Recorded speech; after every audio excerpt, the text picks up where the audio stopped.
Shalom, selamat malam saudara. Kita berjumpa kembali di Mesbah Doa malam hari ini. Kita percaya bahwa Tuhan yang menjadi kekuatan bagi setiap kita dalam setiap keadaan apapun. Ya, Tuhan menjadi sandaran bagi hidup kita. Karena itu saya mengucapkan selamat malam yang ada di Indonesia, dari Sabang sampai Merauke, yang ada di luar negeri, di 5 benua, Asia, Afrika, Amerika, Eropa, Australia. Selamat pagi atau selamat siang. Ya, Tuhan senantiasa memberkati setiap kita. Mari kita tundukkan kepala, kita datang dalam hadirat Tuhan. Terima kasih Bapa, Engkau Tuhan yang selalu menyertai hidup kami. Layakkan kami membawa pujian penyembahan kami malam hari ini di hadapan-Mu ya Tuhan. Kami percaya untuk mengikuti Yesus kami harus mematikan segala kedagingan kami. Kami harus mematikan segala ego dan keakuan kami. Ajar kami terus belajar Tuhan. Kami belum sempurna, tapi kami mau disempurnakan. Kami mau membayar harga Tuhan untuk mencapai perkenanan-Mu di hidup kami. Terima kasih Tuhan. Terima kasih Yesus. Terima kasih Roh Kudus. Terima kasih Yesus. Mengiring Yesus, itulah kesukaan hatiku. Ku lepas semua hakku untuk mengenal kehendaknya di hidupku. Mengikut Yesus, itulah kekuatan hatiku. Ku yakin anugerahnya mampu jadikanku hamba yang berkenan selalu. Mari lebih lagi saudara katakan di hadapan Tuhan. Mengiring Yesus. Amin Tuhan. Itulah kesukaan dalam hati kami. Kami lepas semua hak kami Tuhan, mengenal kehendaknya di hidupku. Mengikut Yesus, itulah kekuatan hidupku. Ku yakin anugerahnya mampu jadikanku hamba yang berkenan selalu. Lebih lagi katakan mengiring-Mu Tuhan. Amin. Kami mau mengiring-Mu Tuhan Yesus, karena itulah kesukaan hati kami. Kami lepas semua hak kami Tuhan untuk mengenal kehendak-Mu. Kehendaknya di hidupku. Mengikut Yesus, itulah kekuatan hidupku. Ku yakin anugerahnya mampu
kesukaan hatiku.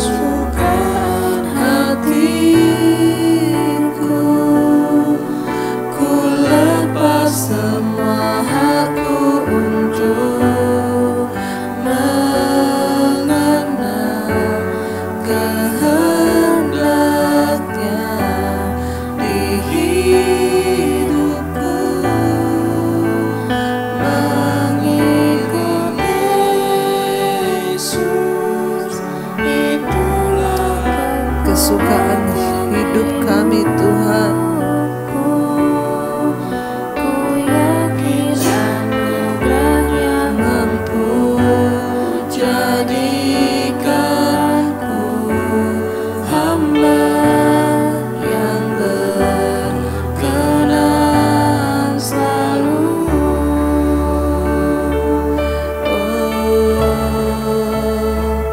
Jadikan kami hamba yang berkenan padamu, Tuhan.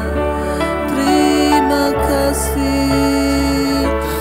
Karena itu kami mau mengiring-Mu, Tuhan, di sepanjang jalan hidup kami. Kami mau mengiring Yesus seumur hidupku. Masuk dalam rencana-Mu, Bapa.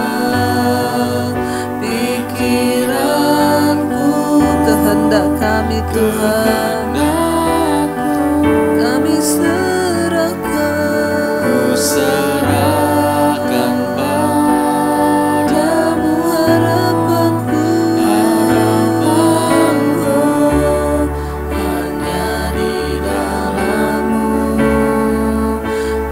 Kan teguh bersama-Mu, Tuhan.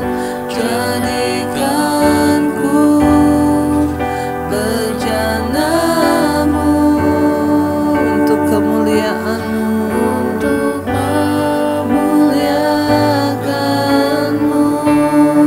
Lebih lagi, saudara, mari katakan di hadapan Tuhan.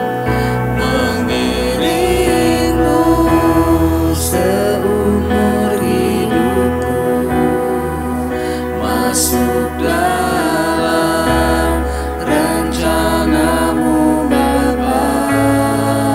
Pikiranku, kehendak kami, Tuhan, kami serahkan padamu. Serahkan padamu harapanku.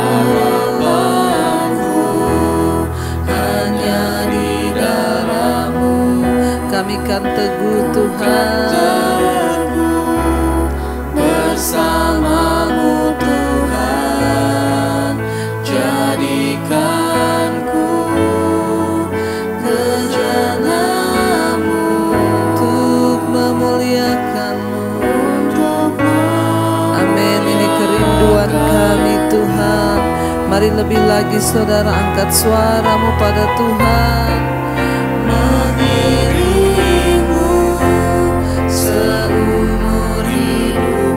Masuk dalam rencana-Mu, Bapa. Rencana-Mu, Bapa. Pikiranku, kehendak kami, Tuhan, ku serahkan padamu. Serahkan padamu harapanku.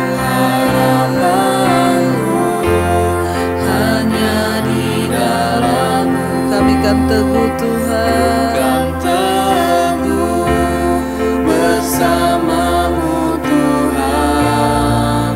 Jadikan bejana-Mu, Tuhan. Oh,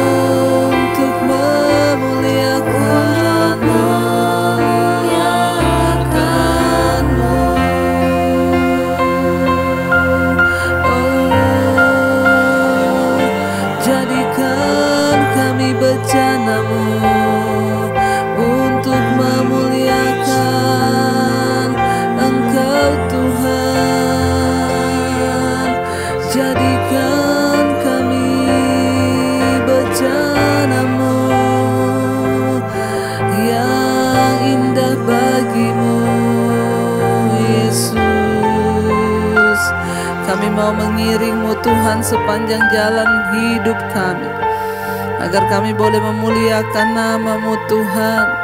Lebih lagi saudara katakan di hadapan Tuhan, seumur hidupku masuk dalam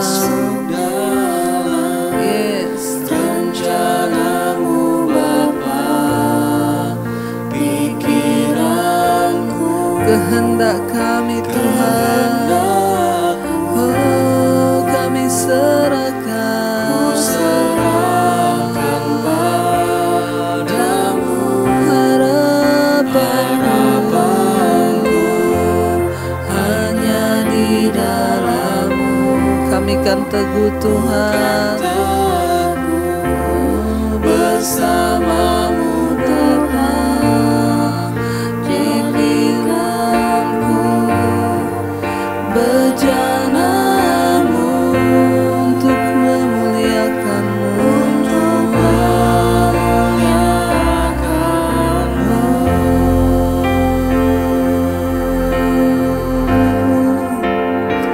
Biar kami memuliakan-Mu Tuhan. Oh, terima kasih. Oh,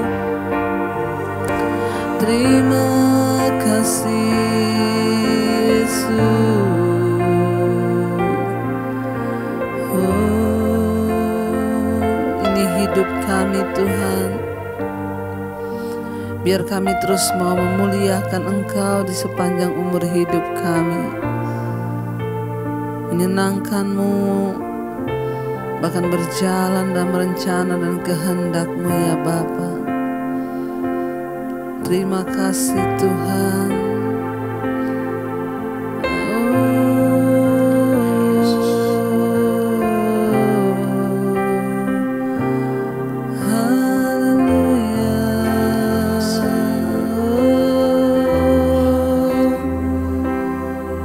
Terima kasih Bapa.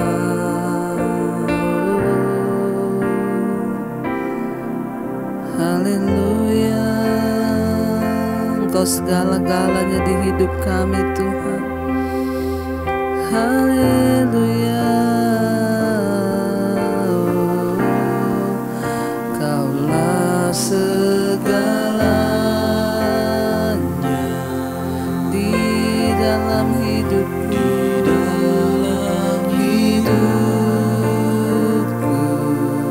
kerajaan-Mu Tuhan, kebenaran-Mu itu bagian Kau yang kami pandang. Kaulah yang ku pandang selama hidupku,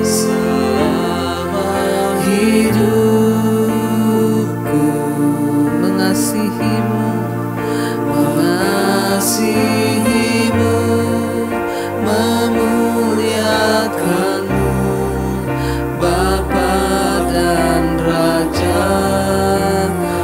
Mari lebih lagi saudara katakan, Kaulah segalanya di dalam hidup kami Tuhan. Amin Yesus. Kerajaan-Mu, kebenaran-Mu itu bagianku. Kau yang ku pandang Tuhan, selama hidupku.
Engkau yang sudah memulai sesuatu yang baik di hidup kami, maka Tuhan sendiri akan menggenapinya. Berkati setiap anak-anak-Mu, mereka yang terus berserah dan membutuhkan Engkau. Biarlah Engkau menjadi jawaban bagi setiap kami Tuhan. Bahkan kalau malam ini kami akan mendengarkan firman-Mu, urapi setiap kami, urapi hamba-Mu yang tidak ada apa-apanya Tuhan. Di dalam nama Tuhan Yesus kami berdoa dan bersyukur. Haleluya. Amin, amin, amin. Iya, baik saudara, kita akan melanjutkan pembacaan firman Tuhan malam hari ini. Namun sebelumnya saya akan bacakan kesaksian terlebih dahulu. Shalom Ibu Gembala Debbie Basjir. Nama saya Bapak Aris Umbu. Ya, saya berasal dari NTT. Asli orang NTT. Saya pengikut setia Mesbah Doa dan juga Mesbah Syukur sampai saat ini. Mulai dari tahun 2020. Sekitar bulan Mei atau Juni tahun 2020. Walaupun saya tidak mengikuti live-nya, tapi saya hanya mendownload ya setiap hari dan semua khotbah-khotbah ibu lainnya. Barulah saya tonton ulasannya karena tempat saya bekerja tidak memungkinkan untuk saya bisa ikut saat ibu live. Saya mau bersaksi tentang kebaikan Tuhan yang tidak pernah habis dalam hidup saya. Pertama, saya mau mengucapkan syukur dan berterima kasih kepada Tuhan Yesus karena melalui Ibu Gembala Debbie saya sangat diberkati atas khotbah-khotbahnya yang mudah dipahami. Bahkan apa yang ibu baca tentang ayat itu, ibu langsung menguraikannya sehingga saya banyak mengerti, sehingga semakin saya tidak bosan mendengarkannya. Dan yang membuat saya disadarkan lewat khotbah-khotbah ibu, karena khotbah ibu itu tegas, padat, singkat, dan tidak pandang bulu untuk menyampaikan kebenaran firman Tuhan. Mau tersinggung atau tidak tersinggung, pokoknya ibu tetap menyampaikan kebenaran. Amin ya. Dan saya senang yang selalu ibu tekankan dalam khotbah ibu adalah bagaimana kita hidup berkenan dan hidup di dalam kekudusan. Sehingga saya banyak diubahkan oleh Tuhan lewat khotbah-khotbah ibu, puji Tuhan ya. Walaupun saya tinggal dan bekerja bersama dengan orang yang tidak seiman dan yang tidak mengenal kebenaran, namun saya berusaha Bu. Saya berdoa meminta pertolongan Roh Kudus agar hidup saya sungguh-sungguh dan saya mau niat untuk hidup sungguh-sungguh di dalam Tuhan. Seperti yang selalu ibu katakan, ya datang di kaki Tuhan, kejar perkenanan Tuhan. Bagaimana hidup yang berkenan di hadapan Tuhan. Inilah kesaksian saya Bu. Saya beberapa waktu yang lalu mengalami gatal-gatal dan itu sudah berjalan sekitar 5 bulan lebih. Saya tidak tahu apa yang menjadi penyebabnya karena tidak ada rumah sakit di sini dan juga tidak ada dokter. Tempat saya bekerja ini ya jadi benar-benar tidak ada dokter, tidak ada rumah sakit ya. Karena ini di kepulauan saudara. Sehingga saya tidak dapat memeriksakan diri. Sakit saya ini adalah saya mengalami gatal-gatal dari kepala sampai ke wajah, sampai ke leher, ketiak dan semua badan saya. Kalau sudah gatal, saya tidak tahan lagi, apalagi kalau itu tengah malam. Saya hanya bisa ambil air panas lalu saya lap-lap, ya baru saya bisa merasakan enak, lalu saya bisa tidur. Kalau yang dulu pinggang saya ukuran celananya 43, sekarang sudah tinggal 32. Karena kalau siang saya berkeringat dan wajah saya sangat pedas. Kalau sudah tidak tahan, kadang saya langsung pergi mandi di sungai. Kadang 3 atau 4 kali mandi tiap hari. Saya terus berdoa, berlutut dan menangis di kaki Tuhan. Kadang kalau malam saya ambil air panas, saya kompres di bagian yang gatal. Baru saya bisa tidur dan pagi saya bangun, kepala saya gatal lagi, muka saya gatal. Ya, dan saya langsung ke sungai. Seterusnya begitu terus dan terus. Dan selama ini saya cuma ikut doa apa yang Ibu Debbie selalu katakan. Saya berdoa Tuhan, kalau sakit ini datang dalam tubuhku karena dosa, saya mohon pengampunan. Tapi kalau sakit ini, gatal-gatal ini karena kuasa iblis, saya patahkan, saya ikat di dalam nama Tuhan Yesus. Namun kalau memang Tuhan mengizinkan, maka berilah saya kekuatan untuk melewati semua ujian ini dalam nama Tuhan Yesus. Amin. Setiap kali Ibu Debbie berdoa untuk orang yang sakit, Ibu berkata letakkan tanganmu di bagian yang sakit. Karena sakit saya itu gatal di kepala, di wajah, di ketiak dan semua badan saya, maka saya meletakkan tangan tuh berpindah-pindah Bu. Ya, ketika Ibu berdoa. Dan saya selalu melakukan itu. Dan saya bersaksi hari ini, puji Tuhan Bu, ya, karena anugerah Tuhan dan bilur Tuhan Yesus sekarang saya sudah disembuhkan, puji Tuhan. Oh iya Bu, sekarang saya ini bekerja di negara Pasifik Solomon. Itu dekat negara Australia ya. Saya bisa ada di sini itu pun semua karena kemurahan Tuhan. Lewat kesaksian saya malam ini, saya juga mau menyampaikan kepada kita semua jemaat Mesbah Doa, tetap setia mengiring Tuhan dalam keadaan apapun. Senang susah, walaupun saat ini kita masih diizinkan sakit, tetap percaya pertolongan Tuhan tidak pernah terlambat. Doa saya Tuhan memberkati Ibu Debbie sekeluarga, suami, anak-anak bersama tim pelayanan dalam nama Tuhan Yesus. Mohon maaf kalau kesaksian ini sangat panjang. Tuhan Yesus memberkati. Amin. Iya. Ya, dari Kepulauan Solomon di dekat negara Australia. Di daerah kepulauan, saudara, ya, memang ini adalah salah satu tempat yang bisa dibilang terpencil, ya, sinyal juga susah. Tapi saya mendapat banyak kesaksian dari ya orang-orang Indonesia yang bekerja di sana, mereka imannya dibangun lewat Mesbah Doa dan Mesbah Syukur. Mereka bekerja di kepulauan itu dan memang di sana juga susah untuk cari sinyal. Mereka mendownload ya khotbah-khotbah saya, beberapa orang ya WA kepada saya, setiap hari mereka itu sama-sama mendengarkan Mesbah Doa di sana. Bahkan ada beberapa yang di kapal, ya katanya mereka setiap hari mendengarkan khotbah Mesbah Doa dan juga Mesbah Syukur. Puji Tuhan ya, kalau firman Tuhan, kalau Mesbah Doa dan khotbah-khotbah saya bisa menjadi berkat dimanapun saudara berada. Ya, biarlah iman kita terus bertumbuh. Juga kesaksian malam hari ini ya dari Bapak Aris Umbu ya, yang ada di Solomon. Ya, Bapak berasal dari NTT tapi sekarang bekerja di Kepulauan Solomon dekat Australia.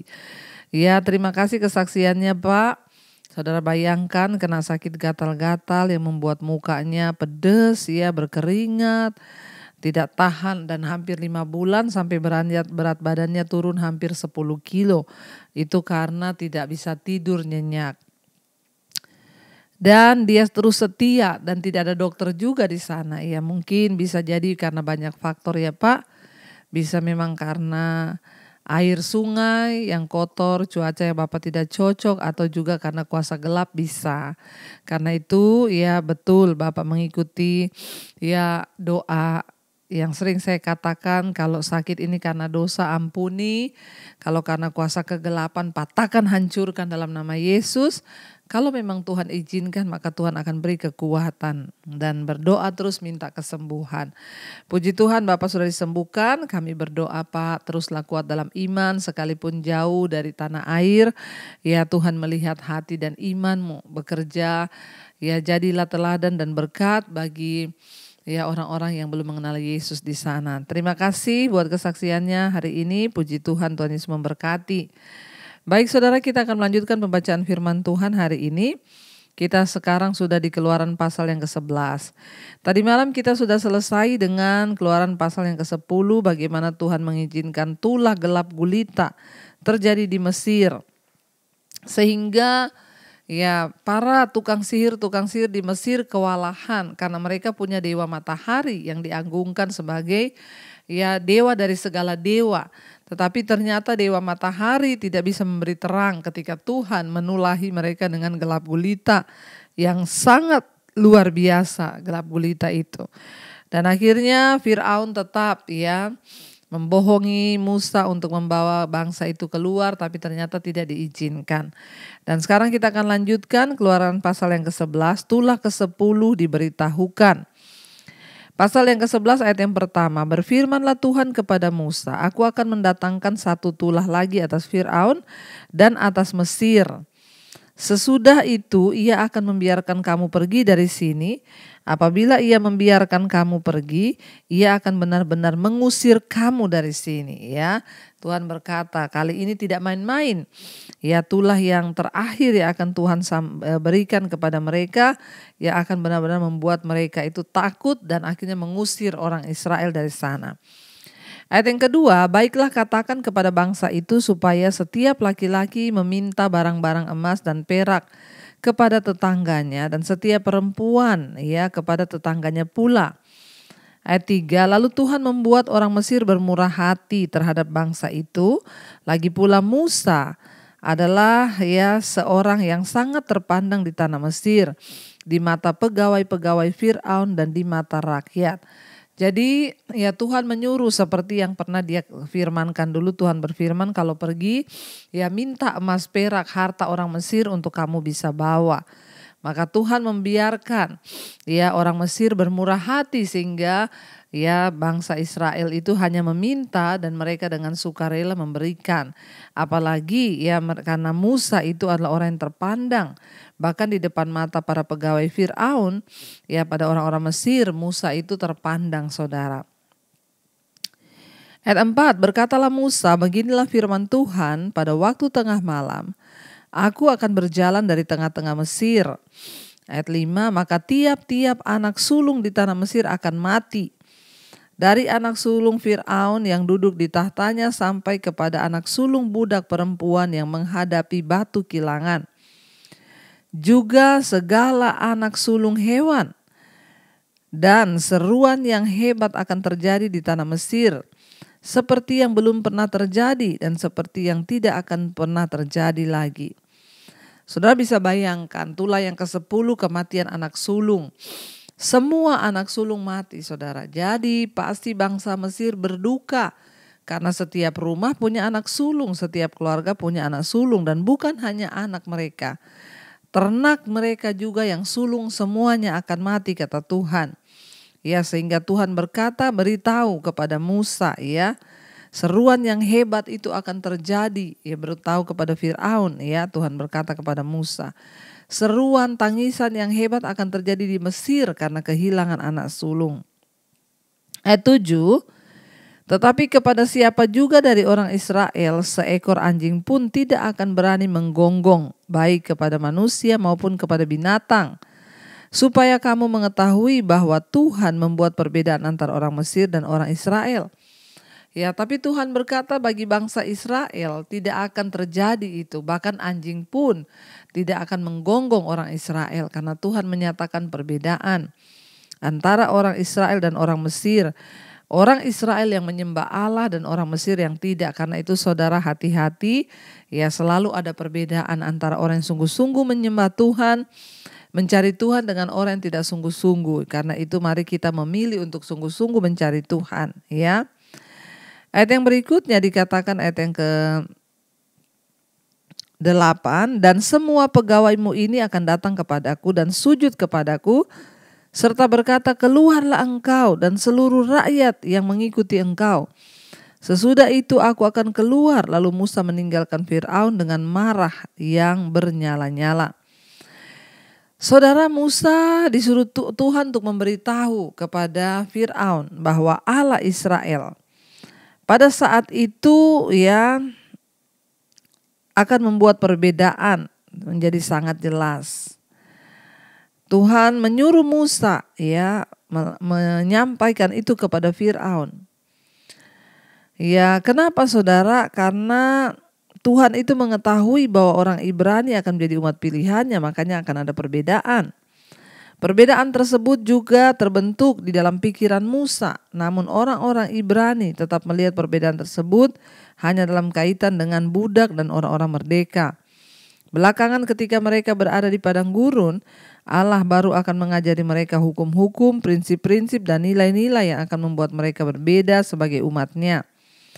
Ingatlah bahwa Allah melihat kita, ya, itu bukan soal ya akan menjadi apa kita nanti atau apa kita sekarang, ya, tapi ini adalah soal keadaan kita sekarang. Tuhan melihat bangsa Israel, lalu Dia menyatakan perbedaan. Karena memang pada saat itu mereka adalah umat pilihan Tuhan, ya, orang-orang yang sudah dipilih oleh Tuhan. Kita pun adalah orang yang dipilih oleh Tuhan. Karena itu hidup kita harus berbeda, saudara, dengan yang lain, ya. Musa berkata, semua akan mati dan nanti akan pegawai-pegawaimu akan datang dan sujud kepadaku serta mereka akan berkata, keluarlah, keluarlah. Saudara, ya, kita mungkin heran, ya, bagaimana mungkin Firaun itu begitu bodoh.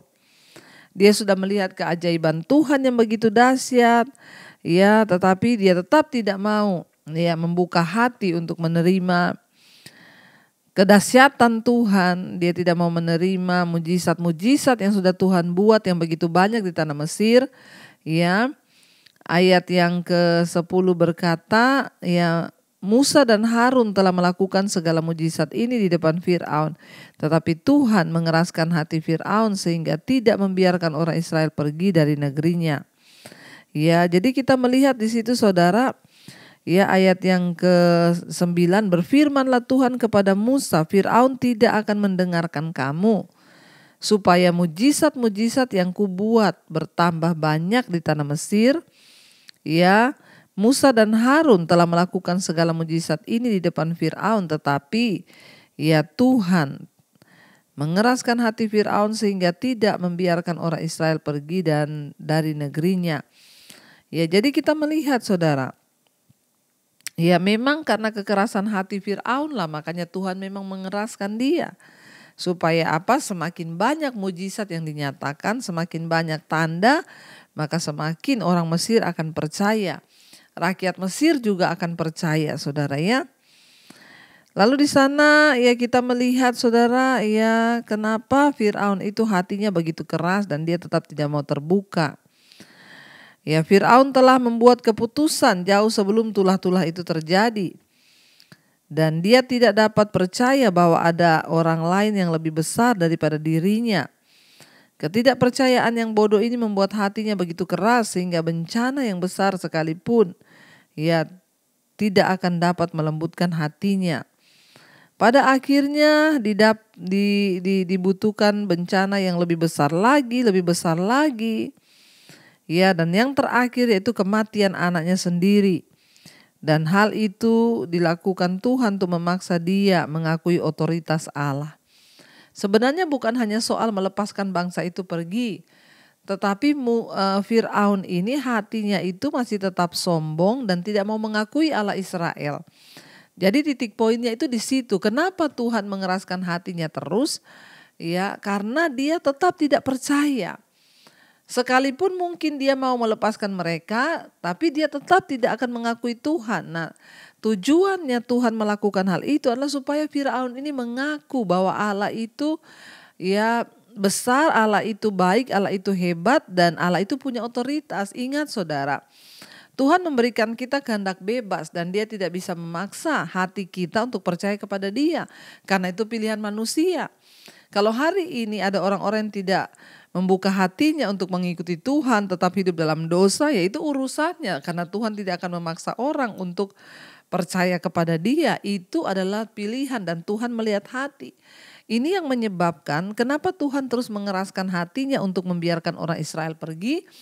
Karena titik poinnya yang Tuhan mau adalah Firaun menerima Tuhan, mengakui Tuhan ya sebagai Tuhan yang berdaulat, yang besar, yang sudah menciptakan dia. Ya, tapi ternyata tidak.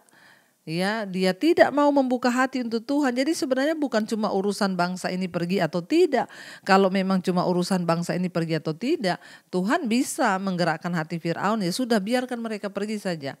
Tapi titik poinnya di sini adalah Tuhan mau menyelamatkan juga Mesir kalau mereka mau percaya dan menerima Allah Israel itu sebagai Allah yang besar. Tapi ternyata tidak, saudara, ya. Kita melihat di sini kesombongan Firaun itu tidak membuat ya dia melembutkan hatinya, sekalipun dia sudah melihat ya keputusannya dia yang mengeraskan hati itu, yang membuat tulah-tulah demi tulah itu terus terjadi. Namun dia tetap tidak mau percaya pada Allah, ya, karena dia merasa bahwa dia lebih daripada Allah, saudara. Kepercayaan hatinya yang bodoh itulah yang menyebabkan bencana besar, ya. Dan pada akhirnya Tuhan harus merencanakan lagi bencana yang lebih besar lagi, kematian anak sulung. Ya, dan waktu itu pun dia ingin Allah pergi, ya, tidak memerintah di negerinya. Lihat, saudara, ya, betapa sombongnya Firaun. Dia bukannya berlutut mengakui Tuhan, ya, malah dia juga ya menolak Allah, tetap menolak Tuhan. Ya, Tuhan itu selalu menunggu kita datang padanya. Dia mau kita yang datang berinisiatif untuk mengakui Dia. Karena Tuhan tidak bisa memaksa orang untuk mengakui dan menerima Dia. Itu adalah keputusan hati. Ketika kita membuka hati pikiran kita, karena itu kita mengerti sekarang kenapa Tuhan mengeraskan hatinya terus untuk melepas bangsa ini. Karena goalnya bukan hanya bangsa ini bisa lepas dari Mesir, tapi orang Mesir itu harus mengakui Tuhan, menerima Dia, tapi ternyata tetap hatinya keras, saudara. Ya, apakah Allah benar-benar mengeraskan hati Firaun, ya, dan mendorongnya untuk berbuat salah? Jadi kita melihat, saudara, bahwa sebelum mulainya 10 tulah, Musa dan Harun telah menyatakan apa yang akan Allah lakukan kepada Firaun, ya, tetapi tetap dia mengeraskan hati untuk tidak mau mempercayai Tuhan. Saudara, ya, kita melihat di sini bahwa ya dia Tuhan yang sebenarnya bermurah hati. Cuma satu yang dia tunggu, hati yang terbuka untuk menerima Dia, mengakui Dia, sebab Dialah yang menciptakan kita. Karena itu hari ini firman Tuhan berkata, kalau engkau mendengarkan suaranya, janganlah keraskan hatimu. Bertobatlah, akuilah Tuhan di dalam segala lakumu, maka ya Dia akan menyertai segala langkah hidup kita. Mari kita merenungkan firman ini, saudara. Terima kasih Bapa, kami belajar malam ini tentang bagaimana kami tidak boleh mengeraskan hati untuk menerima keputusan Tuhan, kedaulatan Tuhan, mengakui Engkau sebagai Tuhan, Juru Selamat dan Raja di hidup kami. Ajar kami memiliki hati yang tunduk kepada Tuhan, kepada kehendak-Mu Bapa. Ajar kami melembutkan hati untuk taat kepada Tuhan, karena hati yang keras itu membuat berkat Tuhan terhalang, bahkan kutuk demi kutuklah yang akan kami alami. Ampuni kami Bapa, ajar kami sungguh-sungguh bertobat, meninggalkan segala yang jahat, kenajisan, percabulan, meninggalkan segala yang tidak berkenan, minuman keras, judi, rokok, meninggalkan segala hal yang membuat Tuhan berduka, meninggalkan amarah, kepahitan, kebencian, meninggalkan kekhawatiran, ketakutan, kecemasan kami, kepahitan, dendam kami buang semua hal yang tidak berkenan itu, karena itu adalah salah satu juga tanda bahwa kami tidak mau takluk dan taat pada hukum Tuhan ketika kami hidup di dalam segalanya. Ampuni kami, lepaskan setiap yang terikat dengan dosa-dosa ini Bapa. Kami berdoa juga untuk setiap keluarga demi keluarga. Jadikan keluarga kami menjadi keluarga yang berkenan, suami, istri, anak-anak hidup takut akan Tuhan. Kami berdoa untuk seluruh keluarga besar kami yang belum mengenal Engkau, jamah dan lawat di dalam nama Yesus. Tuhan juga memberkati Bapa untuk setiap keluarga besar kami yang terbaring sakit hari-hari ini. Engkau jamah dan lawat Tuhan, berikan kesembuhan. Kami berdoa, mari saudara tumpangkan tangan di bagian yang sakit dan perkatakan, di dalam nama Tuhan Yesus kami percaya ada kesembuhan. Di dalam nama Tuhan Yesus kami percaya ada pemulihan. Tuhan memberkati setiap anak-anak-Mu yang sedang terbaring sakit di luar sana. jamah dan lawat, kami percaya dalam nama Yesus ada kesembuhan. Kalau sakit ini terjadi karena dosa, ampuni kami. Kalau karena kuasa kegelapan, kami tolak, patahkan, hancurkan dalam nama Tuhan Yesus. Berikan kami kekuatan untuk menjalani setiap proses di hidup kami. Yang sedang ada masalah keuangan, yang sedang ada masalah hutang piutang, tidak ada pekerjaan, Tuhan membuka jalan. Yang ingin menjual aset, Tuhan juga mempertemukan dengan pembeli yang terbaik. Bapa, Engkau terus berkati setiap kerinduan mereka yang ingin punya anak, bukakan kandungan yang tertutup dalam nama Tuhan Yesus. Engkau juga Tuhan yang terus memberkati Bapa untuk setiap anak-anak-Mu yang berkekurangan, Engkau mencukupi ya Tuhan. Kami percaya Tuhan tidak pernah meninggalkan setiap orang yang berserah kepada Tuhan. Kami berdoa untuk bangsa dan negara kami Indonesia. Lawatan-Mu tercurah bagi Indonesia. Dari Sabang sampai Merauke, Tuhan memberkati Bapak Presiden Jokowi, wakilnya, seluruh jajaran kabinet yang ada, TNI, Polri. Biarlah anugerah Tuhan turun, memberikan damai sejahtera, sukacita, memberikan kebenaran di atas bangsa ini. Hingga bangsa kami boleh berjalan di dalam kekudusan dan perkenanan-Mu Bapa. Berkati dari Sabang sampai Merauke, Tuhan berkati bangsa kami, ampuni bangsa ini. Biarlah penduduknya berbalik datang kepada Tuhan, meninggalkan dosa-dosa. Berkati tanahnya, air, udaranya, iklimnya, diberkati penduduknya, diberkati pertanian, perkebunan, peternakan, pertambangannya, diberkati oleh Tuhan. Sehingga Indonesia menjadi negara yang makmur dan dapat menjadi berkat bagi bangsa-bangsa yang lain. Tuhan memberkati juga Tuhan untuk semua bangsa-bangsa di 5 benua, Asia, Afrika, Amerika, Eropa, Australia. Khususnya untuk setiap negara yang bertikai dalam perang Tuhan. Engkau turut bekerja bagi Rusia dan Ukraina supaya ada keputusan damai. Biarlah nama Tuhan dipuji dan dipermuliakan. Ampuni setiap kami. Biar kami hidup berjaga-jaga di dalam Tuhan, selalu dalam kekudusan. Sehingga kapanpun Tuhan datang kami boleh diselamatkan. Terima kasih Bapak, berkati semua bangsa-bangsa di 5 benua, Asia, Afrika, Amerika, Eropa, Australia. Mereka yang setia berdoa, Tuhan menjadi jawaban. Kesembuhan, pemulihan terjadi di dalam hidup kami. Mari kita buka hati dan tangan kita untuk menerima berkat Tuhan. Diberkatilah engkau dalam hidupmu, diberkati rumah tanggamu, diberkati pekerjaanmu, diberkati kesehatanmu, diberkati keuanganmu. Dan engkau akan menjadi berkat bagi banyak orang. Karena itu terimalah kiranya berkat dari Allah Bapa, cinta kasih Tuhan Yesus Kristus, penyertaan Allah Roh Kudus menyertai hidupmu mulai hari ini bahkan sampai kali yang kedua. Tuhan Yesus datang kembali menjemput kita. Namamu tercatat dalam kitab kehidupan. Dalam nama Tuhan Yesus yang percaya diberkati, katakan bersama amin, amin, amin. Tuhan Yesus memberkati. Shalom dan Immanuel.